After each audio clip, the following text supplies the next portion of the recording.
My beautiful ladies, welcome to SRK Telugu beauty tips. నేను మీ అంజని. ఈ రోజు మీతోనే ఒక చక్కటి వీడియోని అయితే షేర్ చేయబోతున్నానండి. ఇది వచ్చేసి యాక్చువల్గా రిక్వెస్టెడ్ వీడియో అనమాట. ఒక సిస్టర్ ఇంకొక బ్రదర్ కూడా అడిగారు, అక్క ఇది మగవాళ్ళకి పనిచేస్తుందా అని అడిగారు ఒక బ్రదరు. అండ్ ఇంకొక సిస్టర్ అడిగారు, అక్క ఇది ఎలా యూజ్ చేసుకోవాలి, ఎలా ఆఫ్ చేయాలి అని అడిగారు. సో దానికి సంబంధించి ఈరోజు వీడియోలోనైతే చూద్దాము.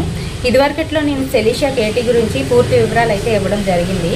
అయితే ఇది వచ్చేసి మనకి 348 రూపీస్ అండి. 75 ml అయితే ఉంటుంది. అండ్ అలాగే మ్యానుఫ్యాక్చరింగ్ డేట్ నుంచి 2 years అయితే దీని లైఫ్ టైం ఉంటుంది. ఆ తర్వాత ఎక్స్పైర్ అయిపోతుంది. మనకి నార్మల్గా మెడికల్ షాప్స్లో ఈజీగా దొరికేస్తుంది.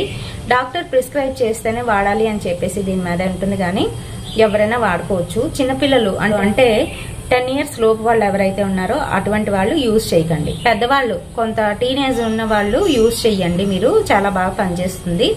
అయితే చాలా మందికి పెచ్చులుగాను డాండ్రఫ్ కట్టేసి అది ఫ్లేక్స్ లాగా మారి బాగా ఎక్కువగా ఉంటుందన్నమాట డాండ్రఫ్ సమస్య. అది తీస్తే, ఆ ఫ్లేక్ అనేది తీస్తే అక్కడ లైట్గా చిన్న వాటరీగా అనిపిస్తుంది. అండ్ అలాగే పెయిన్ వస్తుంది. అట్ ది సేమ్ టైం మంట కూడా పుడుతుంది తలంతా కూడాను. అలాంటి డాండ్రఫ్ వచ్చి ఆ ఫ్లేక్స్ తీసేటప్పుడు దాంతో పాటుగా హెయిర్ కూడా వచ్చేస్తుందండి. సో అలాంటి డాండ్రఫ్ ఉండేటప్పుడు, ఎక్కువ సివియారిటీ ఉండేటప్పుడు మీరు ఈ షాంపూని యూజ్ చేయండి. చాలా బాగా పనిచేస్తుంది. అయితే చాలా మందికి డ్రై డాండ్రఫ్, ఇంకా అలాగే జిడ్డుతో పెడిసిల్ కట్టిన డాండ్రఫ్ అయితే ఫామ్ అవుతూ ఉంటుంది. అది నార్మల్ అనమాట. ఇది ఫంగల్ ఇన్ఫెక్షన్ ద్వారా వచ్చిన డాండ్రఫ్ అనమాట. ఈ డాండ్రఫ్ ఎలా ఉంటుందంటే దీని తీవ్రత చాలా ఎక్కువగా ఉంటుంది. అలాగే స్ప్రెడ్ అవుతుంది స్కాల్ప్ మొత్తమును. ఇంకా దాంతో పాటుగా ఏంటంటే జుట్టు కూడా ఎక్కువ రాలిపోతుంది. సో అలాంటి కేసెస్ ఎవరికైతే ఉన్నదో, అలాంటి ప్రాబ్లం ఎవరైతే ఫేస్ చేస్తున్నారో వాళ్ళు మాత్రమే వాడండి. సెలీషియా కేటీ అని చెప్పేసి ఉంటుంది దీని పేరు. సెలీషియా కేటీ అంటే కెటోకెన్జోల్ అనమాట. కెటోకెన్జోల్ ఉన్న సోప్స్ కావచ్చు, లేదంటే ఇలాంటి మెడికేటెడ్ షాంపూస్ కావచ్చు, మనకి హెయిర్ కి సంబంధించినవి అని అర్థం అనమాట. కెటోకెన్జోల్ ఏం చేస్తుందంటే మన ఫంగల్ ఇన్ఫెక్షన్స్ అలాంటివన్నిటిని కూడా క్యూర్ చేస్తుంది. అయితే దీన్ని ఏంటంటే మనము ఎలా యూజ్ చేయాలి అనేది తెలుసుకుందాము. ఎలా స్టాప్ చేయాలి యూజ్ చేసిన తర్వాత అనేది కూడా తెలుసుకోవాలి. చేసేసిన తర్వాత మీరు ఏదైతే యూజ్ చేస్తున్నారో షాంపూ, దాంతో హెడ్ బాత్ చేసేయండి. డ్రై అయిపోతుంది కదా, ఆ రోజు నైట్ ఆ డైప్రోబేడ్ అనేది లోషన్ ఎక్కడైతే మీకు స్కాల్ప్ లోని ఈ ప్రాబ్లం ఉందో అక్కడంతా కూడా స్ప్రెడ్ చేయాలి. సో అది డాక్టర్ ప్రిస్క్రైబ్ చేస్తేనే చెయ్యాలి, లేకపోతే అవసరం లేదు. దాంతో పాటుగా సిట్రజిన్ టాబ్లెట్ కూడా ఇస్తారు ఒకవేళ మీకు ఆ ఇన్ఫెక్షన్ ఎక్కువ ఉన్నట్లయితే. అందుకే ఆ డెర్మటాలజిస్ట్ ని కంపల్సరీ మీట్ అవ్వమని చెప్తున్నాను. లేదు అనుకుంటే మాకంత మేము వెళ్లే టైం లేదు, మా దగ్గర అవైలబిలిటీ లేదు అనుకునేటప్పుడు మీరు ఈ షాంపూ ఒకటి తీసుకోండి, చాలు, సరిపోతుంది. ఈ షాంపూని నెక్స్ట్ డే మార్నింగ్, అంటే ముందు రోజు డైప్రోబేట్ అప్లై చేసిన తర్వాత నెక్స్ట్ డే మార్నింగ్ ఈ షాంపూ అయితే చెయ్యాలి. ఈ షాంపూని చేసేటప్పుడు మనము రోజు తప్పించి రోజు అయితే ముందు వాడాలి. ఫస్ట్ 1 వీక్ అంతా కూడా. సెకండ్ వీక్ ఏంటంటే ఇక్కడ ఆ తర్వాత వీక్ 2 రోజులకు ఒకసారి మనం ఈ షాంపూని అయితే చెయ్యాలి.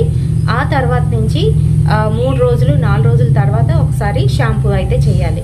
ఈ రకంగా మెల్లమెల్లగా స్టాప్ చేసుకుని రావాలి షాంపూని. దీనిలోనైతే మనకి ఎలా అప్లై చేసుకోవాలి చెప్తారు. అదేంటంటే స్కాల్ప్ అంతా కూడాను వెట్ చేసేసుకొని ఆ తర్వాత ఈ షాంపూని మనకి ఎంత మోతాదులో కావలిస్తే అంత మోతాదులో తీసుకొని మొత్తం అంతా కూడాను అప్లై చేయాలి. అప్లై చేసి మసాజ్ చెయ్యాలి. ఎక్కడైతే మీకు ప్రాబ్లం ఉందో అక్కడంతా కూడా మసాజ్ చెయ్యండి. ఆ తర్వాత ఒక 5 నిమిషాలు అలానే వదిలేసేయండి. తర్వాత లూక్వార్మ్ వాటర్ తోని మొత్తం అంతా కడిగేసుకోవడమే. ఈ రకంగానైతే దీని యూసేజ్ ఉంటుంది.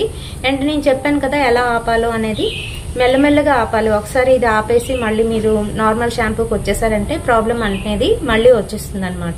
అలా కాకుండా ఈ రకంగానైతే మెల్లగా ఆపేసేయాలి. ఆ తర్వాత ఏంటంటే ఇన్ కేస్ మీకు ఏమైనా ఇరిటేషన్, ఇచ్చింగ్ ఇంకా ఎక్కువగా అయిపోయి ఇన్ఫెక్షన్ లాంటివి ఏమైనా ఉన్నట్లయితే వెంటనే ఆపేసేయండి, వాడకండి. ఎవరికి అలా జరగదు, ఎందుకంటే నార్మల్గా ఫంగల్ ఇన్ఫెక్షన్స్ ఉండేదానికి ఇది చాలా బాగా యూజ్ అవుతుంది అనమాట.